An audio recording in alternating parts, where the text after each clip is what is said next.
reka nshimire abantu bampakaniye ibyo nari nabasabye barangiza bakambwira ngo oya ntibyashoboka.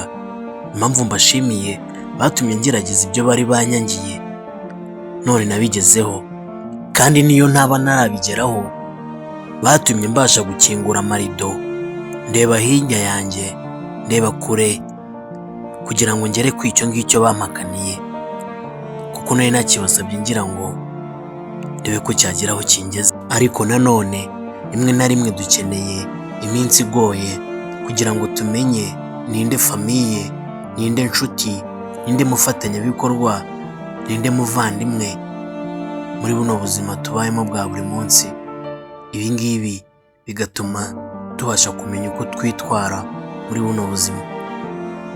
Ubundi se wakwibagirwa yuko iminsi kubakira inyumba ikurindirije ivundi?